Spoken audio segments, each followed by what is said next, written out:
گا. مجدد ملت حضرت شاہ اشرف علی تھانوی رحمت اللہ علیہ فرماتے ہیں کہ فجر کی 2 رکعت سنت گھر میں پڑھو مردوں، گھر میں پڑھو. عورتیں تو گھر ہی میں پڑھتے ہیں، مردوں کو کہتے ہیں حضرت کہ فجر کی 2 رکعت گھر میں پڑھو اور اسی وضو سے مسجد کو جاؤ. بیچ میں ٹوٹ گیا وضو تو مسجد میں بنا لو، نہیں تو اسی وضو سے فجر کی 2 رکعت فرض بھی پڑھو. اور حضرت تھانوی فرماتے ہیں فجر کی 2 رکعت سنت جو مرد گھر کے اندر پڑھتا ہے اللہ 3 نعمتیں دیتے ہیں. کتنی نعمتیں؟ 3 نعمتیں دیتے ہیں. پہلی نعمت کیا ہے؟ جو فجر کی 2 رکعت سنت نماز گھر میں پڑھتا ہے اللہ اس کے رزق میں برکت دیتے ہیں. دوسری نعمت کیا ہے؟ جو فجر کی 2 رکعت سنت نماز گھر میں پڑھتا ہے اللہ اس کے اور اس کے گھر والوں کے درمیان بطور خاص میاں بیوی کے درمیان محبت دیتے ہیں. جو فجر کی 2 رکعت سنت نماز گھر کے اندر پڑھتا ہے اللہ تبارک و تعالیٰ اسے ایمان کی موت دیتے ہیں.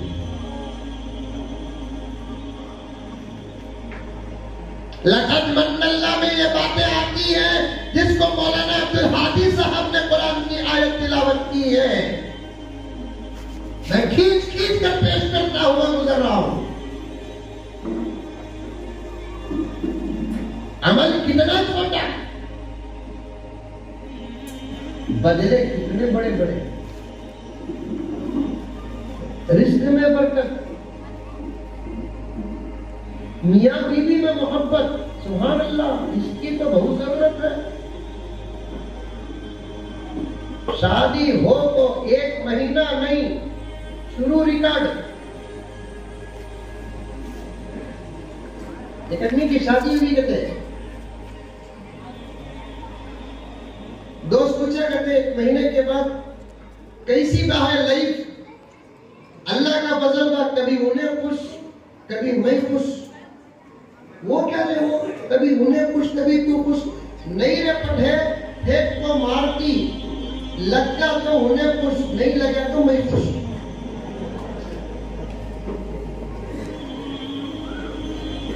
محبت کی ضرورت ہے نا.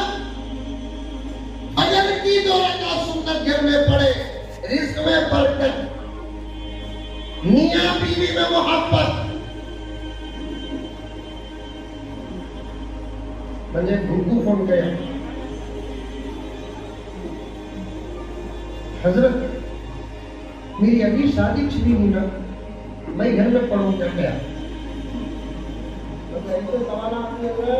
دوسرے کو آئے تو نہیں سے شوگر آ جائیں گی.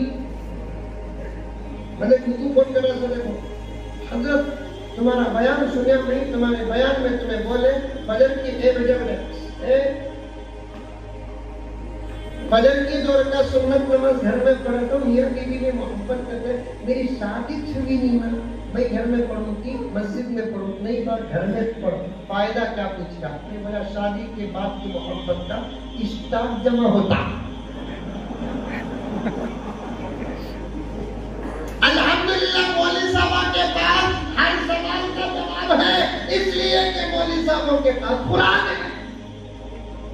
مولوی صاحبوں کے پاس ہر سوال کا جواب ہے، اس لیے کہ مولوی صاحبوں کے پاس حدیث ہے. میری شادی چھوٹی نہیں نا حضرت، میں گھر میں پڑھوں کہ مسجد میں پڑھوں؟ میں بولا گھر میں پڑھ. فائدہ کیا پوچھا؟ جب تیری شادی ہوگی چلا شادی کے بغیر رہ سکتے کوئی بھی؟ مجھے تو 2014 سے پینشن، انکل کیسا بغیر شادی کے ہی بولوں. شوہر بیوی کے بغیر نہیں، بیوی شوہر کے بغیر نہیں. اللہ نے وہ جوڑ جوڑا ہے. میں نے کہا کہ آج نہیں، کل نہیں، پرسوں تیری شادی ہوگی نہیں، فجر کی سنت گھر میں پڑھ لے. انشاءاللہ تعالی جب شادی ہوگی نا اس وقت کی محبت کا اسٹاک ہوتا رہے گا انشاءاللہ تعالی. خوش ہو کر گلا کون نہیں. سب سے بڑا فائدہ کیا؟ رزق کی برکت، میاں بیوی کی محبت. ان دونوں چیزوں سے بڑا اللہ تبارک و تعالیٰ ایمان والی موت دیتے ہیں. کمال مومن بن کر جینے پر جتنا ہے اس سے زیادہ کمال ایمان کی حالت پر مرنے پر ہے. آپ خطرے کا دور ہے. پڑھنے میں بیٹھی ہوئی تھی میری ماں اور میری بیٹے. آپ دشمن ہماری دولت کے نہیں. آپ دشمن ہمارے گھروں کے نہیں. آپ دشمن ہماری پراپرٹی سونے چاندی کے نہیں.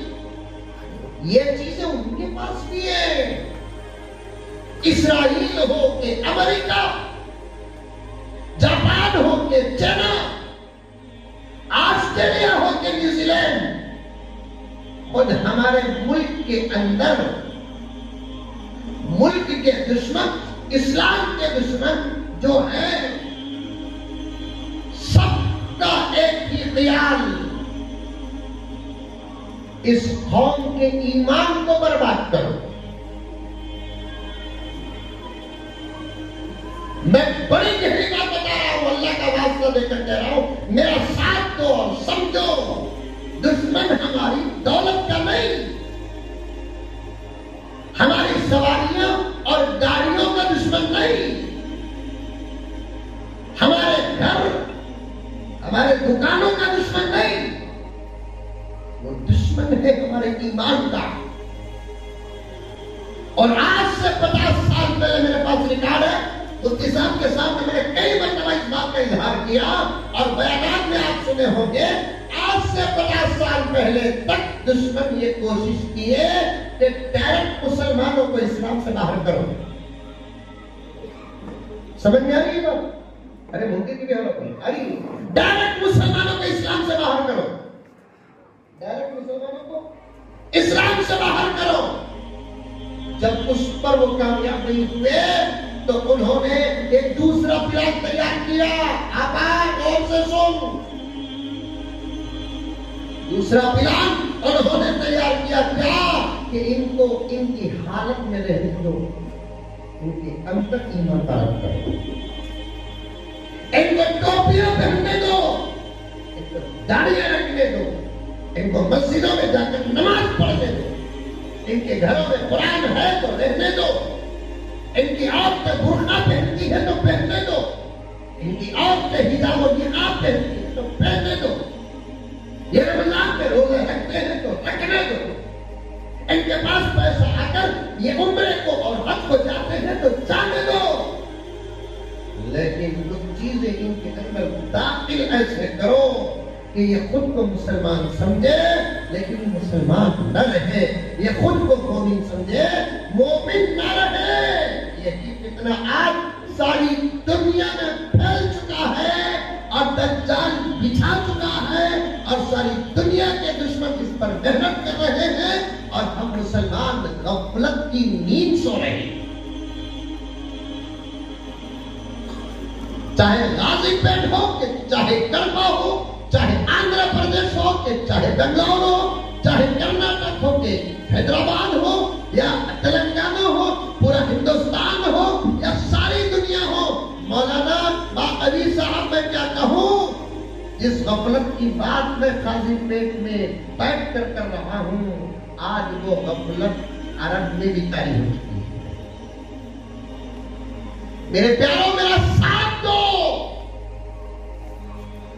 ہندوستان کے مسلمانوں کا ایمان ہی خطرے میں نہیں. ہاتھ جوڑتا ہوں تمہارے جگانے کے لیے، اس سے بھی گہرا شاید کوئی جملہ نہیں رہے گا. تم کو اٹھانے کے لیے اس سے گہرا جملہ میرے پاس نہیں ہے. تم سنو، اس وقت ہندوستان اور پاکستان کے مسلمانوں کا ایمان ہی خطرے میں نہیں ہے. اس وقت تو عرب کے مسلمانوں کا ایمان بھی خطرے میں ہے. عرب کے مسلمانوں کا ایمان خطرے میں ہے. جو عرب 100% بت پرستی سے پاک تھا، آج اس عرب میں بتوں کا داخلہ ہو چکا ہے. میرے پاس ثبوت ہے. اب اگر پوچھیں گے تو میں اٹھا کر دکھا سکتا ہوں. جو عرب 100% شرک سے پاک تھا، آج اسی عرب کے اندر شرک داخل ہو چکا ہے. کروڑوں رحمت نازل ہو میرے آقا حضرت محمد مصطفیٰ صلی اللہ علیہ وسلم پر. میں نے آپ کے بیان کو، آپ کے احادیث کو قیامت کے علامت کے عنوان پر تقریباً 10 سال سے پڑھ رہا ہوں. 10 سال سے پڑھ رہا ہوں. راتوں کا یہی میرا عنوان ہے. ایک دن آقا نے فرمایا حضرت مہدی اور عیسیٰ اس وقت تک نہیں آئیں گے جب تک عرب ہلاک نہ ہو جائے. اور آج عرب ہلاک ہو رہا ہے. ایمان میں عرب خطرے میں ہے، اسلام میں عرب خطرے میں ہے، اخلاق میں عرب خطرے میں ہے، اور حیا میں عرب خطرے میں ہے، شرم میں عرب خطرے میں ہے.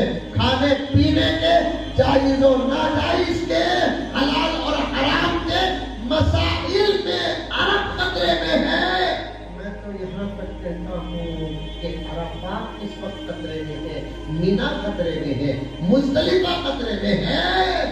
اور دشمنوں کے ہاتھ نہیں، عرب ہی کے ہاتھ عرب خطرے میں ہے. دشمنوں کے ہاتھ نہیں، عرب کے ہاتھ عرب خطرے میں ہے. میرے حرم شریف، مکہ المکرمہ، کعبۃ اللہ اور مسجد حرم کا نظام خطرے میں ہے.